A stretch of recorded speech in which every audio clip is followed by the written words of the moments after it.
Brother Jim reporting here. We got some more libetard news. Yes, libetard judge who blocked Trump's travel ban just broke his silence, and look what he said. I definitely have some comments on this one. Crowbar decision, effective immediately, effective now, puts a halt to President Trump's unconstitutional and unlawful executive order. The law is a powerful thing. It has the ability to hold everybody accountable to it, and that includes the President of the United States. So Bob Ferguson says that stops the ban on the refugee program. It stops the 90-day ban on people coming in from Iran, Iraq, from Libya. And so we don't know what the Trump administration is going to do. Donald Trump did tweet today, earlier, that, to quote, "we must keep evil out of our country," but that was in response to a victory that he had in a court in Massachusetts. The Department of Homeland Security issued a no comment today, but certainly it's likely the Trump administration will file an appeal to try to block this temporary restraining order. But first, we got this news, and then we're going to come back to it. Lockheed Martin gives in. Trump gets huge deal. It's always a win-win situation, and it's going to be a win-win situation with the immigrant thing. I'm going to show you the law. After Donald Trump got involved, Lockheed Martin found a way to knock $700 million off the price of the last batch of F-35 fighter jets. CNN.com reports defense giant Lockheed Martin has agreed to sell 90 new F-35 fighter jets to the U.S. Department for $8.5 billion, a deal that amounts to more than $700 million in savings. So I guess it was $9.2 billion. Lockheed Martin credited President Donald Trump for helping to accelerate negotiations and drive down the price of what is already the most expensive weapons program in history. The cost of the F-35 Joint Strike Fighter program found itself in Trump's crosshairs as several occasions in recent weeks, and Trump called for a review of whether a modified version of the older F/A-18 aircraft could replace the Navy's costly F-35 variant. Lockheed Martin CEO Marilyn Houston gave then President-elect Trump her personal commitment to cut the cost of the stealthy F-35 jet after Trump posted a tweet criticizing the program, and newly confirmed Defense Secretary James Mattis ordered the Pentagon to conduct a review of the $400 billion program last week. Once official, the deal in principle would mark the first time that costs for any of the three versions of the fifth-generation fighter jet will have dipped below $100 million per plane. For this new batch of F-35s, the Air Force's A version will cost $94.6 million per plane, and the B version flown by the Marines will cost $122.8 million, and the Navy's C version will cost $121.8 million. The agreement represents $728 million in savings and a nearly 8% reduction in price over our last contract for the air vehicle delivered by Lockheed Martin and our industry partners. Lockheed Martin said in a statement to CNN, "This is a good deal for the American taxpayer, our country, our company, and our suppliers. Let's buy American. Let's make American. Let's sell American to other countries." Border Protection taking action following federal judges' halt on the travel ban. So here we come back to it. U.S. Customs and Border Protection are reportedly reinstating visas following the halt that was placed on the travel ban by a Seattle federal judge. And you heard him say it. It was the order of the law shall not just be for everyone, but it would include the president, he said. And he said that, that it's unconstitutional. You sure? Customs and Border Protection told U.S. Airlines that it's reinstating visas following a federal judge's halt to Trump's travel ban. Okay. Prior to that executive order, Anderson. What? Oh, sorry. Started over. I just got off the phone with one airline official who tells me that at the 9 o'clock hour, there was a conference call between CBP and all of the U.S. major airlines. And CBP informed the airlines that things were going, quote, back to business as usual prior to the executive order. This source also telling me that CBP told the airlines that they are in the process of reinstating those visas. This one airline telling me that they are now going through their own process of starting to remove those travel alerts from their websites and reaching out to customers to let them know about this change. Wow, so this is huge. Right. So let's just be clear about this. Based on what you are hearing is that the people who had their visas rescinded are the visas that they currently have will be made valid again? What I'm hearing from this individual who was on that conference call is that CBP told them, and I'm using very exact language, that they're in the process of reinstating those visas. So one would believe that's what that means. So again, the guidance that they're receiving at this hour, which was literally just about 30 minutes ago, is that things were going back to business as usual prior to that executive order, Anderson. What? All right, so you heard it from the mouse, fake news, Clinton National News Syndicate. Are you going to believe it? All right. Well, I think this is the same one I had. All right. So no, this is the new one. Okay. So breaking White House response to federal judge's order to halt travel ban. Okay. Remember, it's late in the evening. Right? The White House has released a statement in response to the federal judge order to halt the travel ban put in place by President Trump.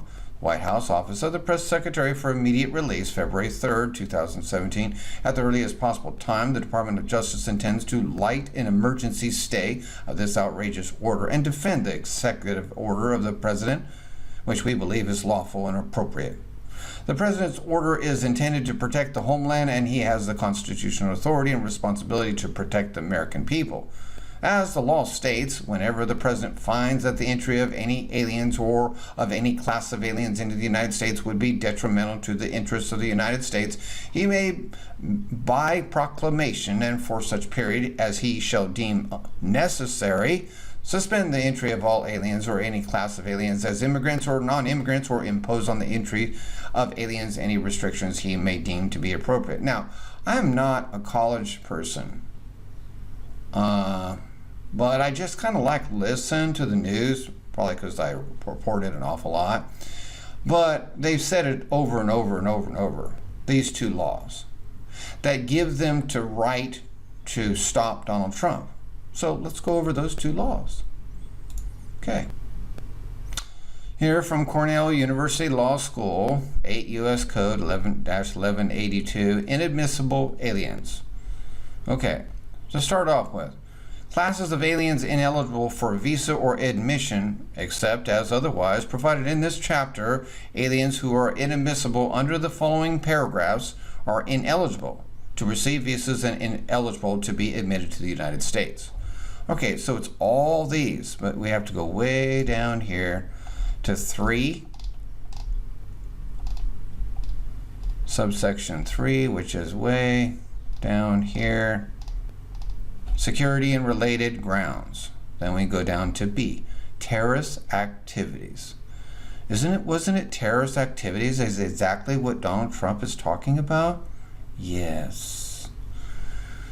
In general, any alien who has engaged in a terrorist activity, a consular officer, the Attorney General, or the Secretary of Homeland Security knows or has reasonable ground to believe is engaged in or is likely to engage after entry in a terrorist activity as defined in Clause 4, has under circumstances indicating an intention to cause death or serious bodily harm, incited terrorist activity, is a representative as defined in a terrorist organization, a political, social, or other group that endorses or espouses terrorist activity, is a member of a terrorist organization described in subclause over and over and over. See?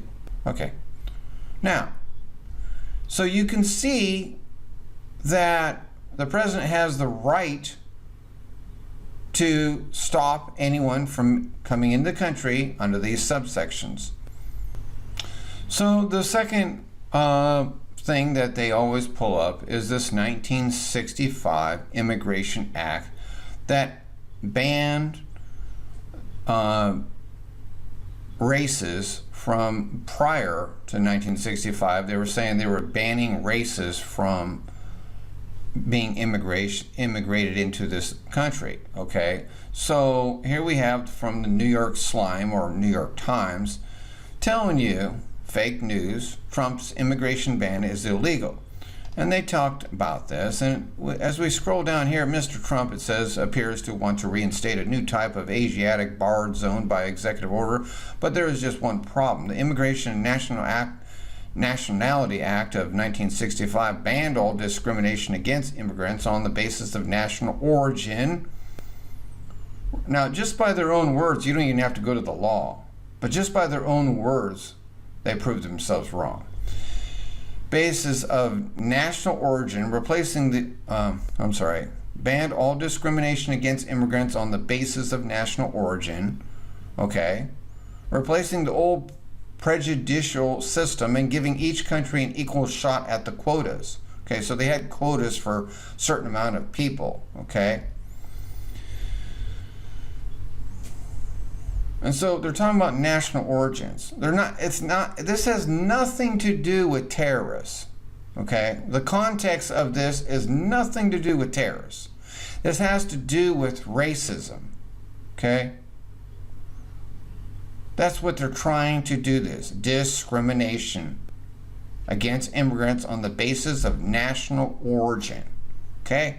They're trying to say that he's discriminating against Muslims.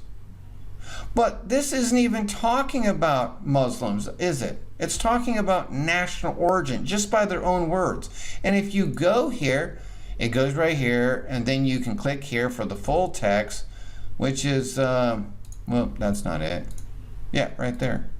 This is the full text. 12 whole pages if you want to read it. Very long. All right. But the point here is that they debunk themselves by trying to tell you it's a ban on discrimination against immigrants. It's not. It's a 120 days of the 7 countries until for all everyone, unless you have a visa, or if you have, of course, you're a U.S. citizen, you can come back. But if you're not a U.S. citizen, you do not have a visa, and you do not have a green card, you cannot come back. Okay? All right. So it's not, the law here simply says ban in all discrimination against immigrants. He's not banning, he's not discriminating. He's not even going against Muslims, which is a faith. It's not a race. So it's just a bunch of nonsense. So you have 2 things here they're trying to fight with. There's no way they're going to win. It's going to be overturned right away. And who's going to do it? Jeff Sessions, Attorney General. Yeah. I don't know how long it'll take, but Jeff Sessions is going to turn this around. It's not going to happen. You can look at this 1965 Immigration Act. This is what they keep bringing up. It has nothing to do with, because it is not a travel ban on Muslims coming into the nation. It's about putting a ban on nations that cannot properly vet their own people. They don't answer any questions, so they don't know who's coming into our country. They don't have any information on them, on what they've been doing. So that's what this 7 countries is about. It's not just about Muslims. If they wanted to do Muslims, they would have added Afghanistan and Pakistan, which is 100% Muslim. It's not. It's about properly vetting these people, and they can't properly vet them without information from the country that it's coming from.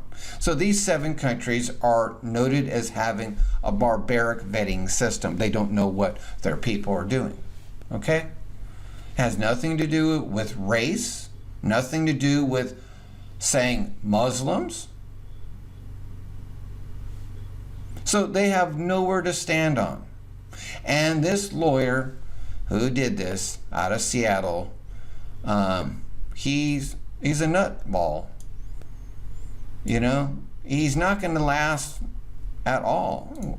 Where's the picture of this guy? Way back over here. Yeah. Right here, yeah. This guy right here, he'll probably get disbarred or whatever. He ain't gonna last long. Anyway, that's all I have to say. They don't have a leg to stand on. And you know, if liberals would do a little bit of work like I just did, they would know Trump is right. He has a right to stop aliens from coming in this country if they are deemed dangerous terrorists. Thank you for listening. God bless you.